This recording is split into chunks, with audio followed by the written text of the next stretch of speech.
ये है talks news network और आप देख रहे हैं पॉलिटॉक्स, राजनीति का कच्चा चिट्ठा।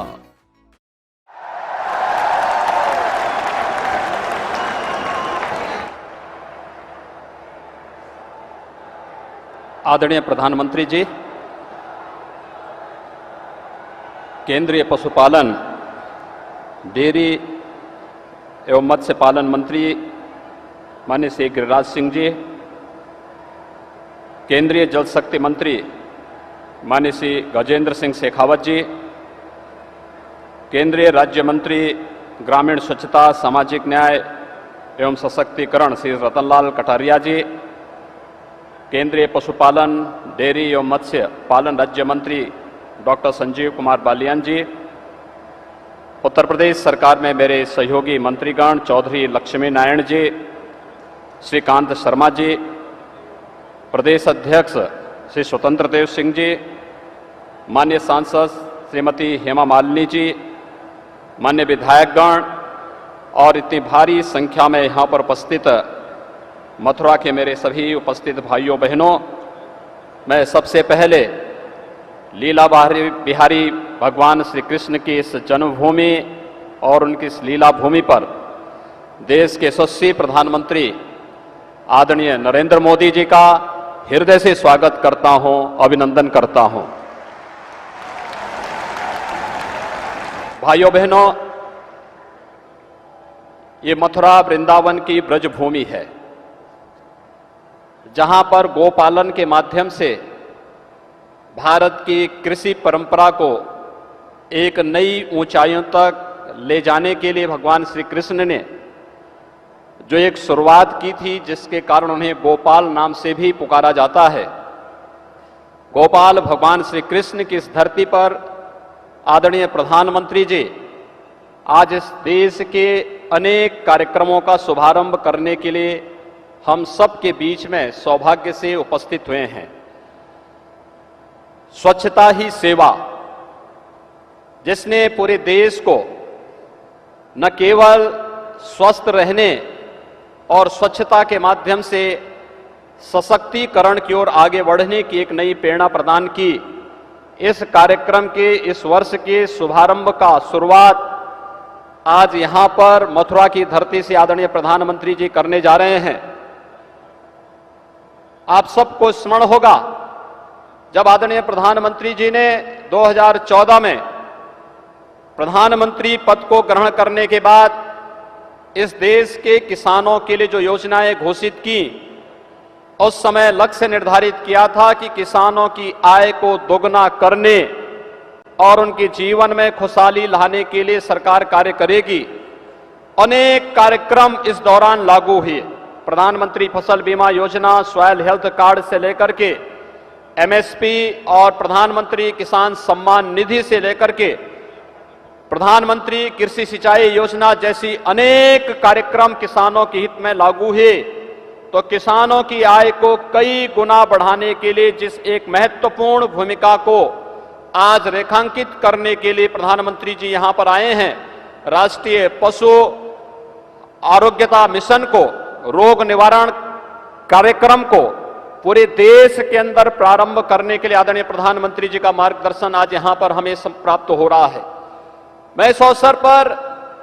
2 अक्टूबर 2014 को जिस स्वच्छ भारत मिशन की का शुभारंभ आदरणीय प्रधानमंत्री जी ने पूरे देश के अंदर किया था,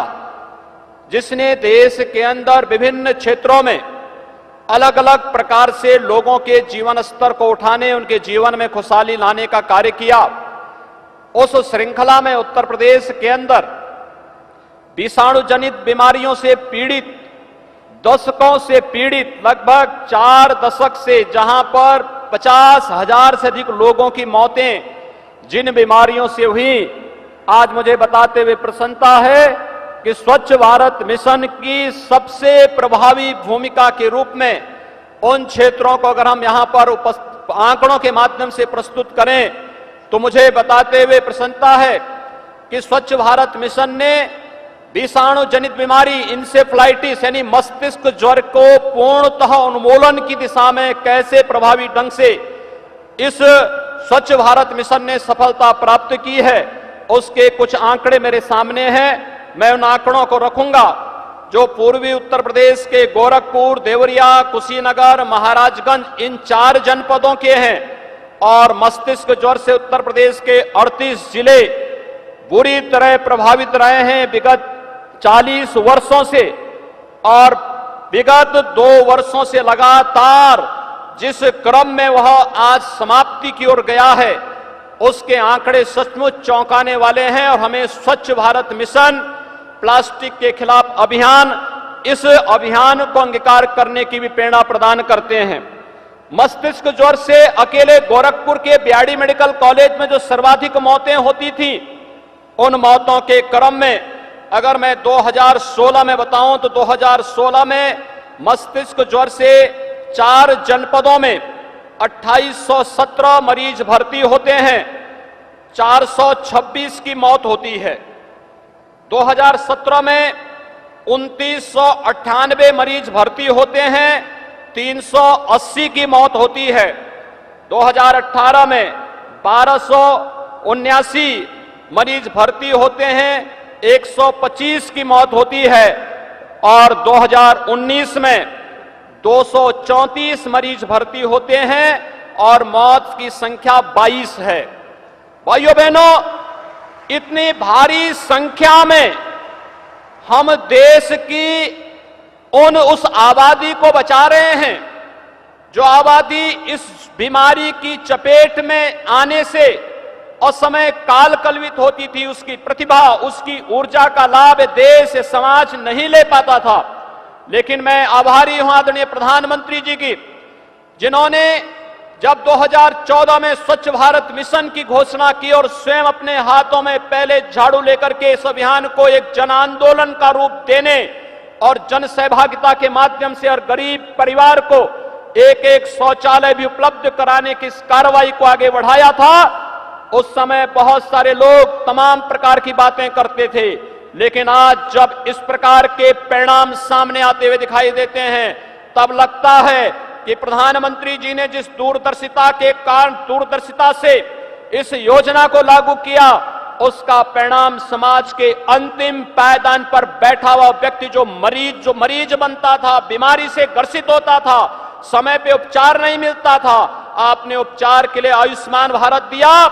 और उसको पूर्ण रूप से रोग से मुक्त के लिए स्वच्छ भारत मिशन में उसको उस प्रकार की सुविधाएं भी उपलब्ध कराई, जिसका परिणाम है कि आज मौत के आंकड़े एकदम निचले स्तर पर आकर के लोगों को एक नया जीवन दे रहे हैं। और मुझे लगता है कि राष्ट्रीय रोग निवारण के लिए पशुओं से जुड़ी हुई जिस एक अभियान का शुभारंभ इस पशु आरोग्य मेला के माध्यम से आप प्रारंभ करने जा रहे हैं, पशुओं की आय को दुगना करने, पशुओं के माध्यम से आम किसानों की आय को दुगना करने, पशुपालकों के जीवन में खुशहाली लाने और तमाम रोगों से ग्रसित उन पशुओं के माध्यम से उनके संवर्धन की व्यवस्था भी इसी तर्ज पर सफल होकर के किसानों और पशुपालकों के जीवन में खुशहाली ला करके देश की समृद्धि का कारण निश्चित बनेगी। मैं आज के इस अवसर पर एक बार पुनः आदरणीय प्रधानमंत्री जी का उत्तर प्रदेश की धरती को इस अभियान का शुभारंभ करने के लिए, चुनने के लिए और लीला बिहारी भगवान श्री कृष्ण की इस पवित्र धरती को, उनकी जन्मभूमि, उनकी लीला भूमि को इस अभियान के लिए चुनने के लिए हृदय से आभार व्यक्त करते हुए अभिनंदन करता हूं। धन्यवाद। जय हिंद। टॉक्स न्यूज नेटवर्क और आप देख रहे हैं पॉलिटॉक्स, राजनीति का कच्चा चिट्ठा।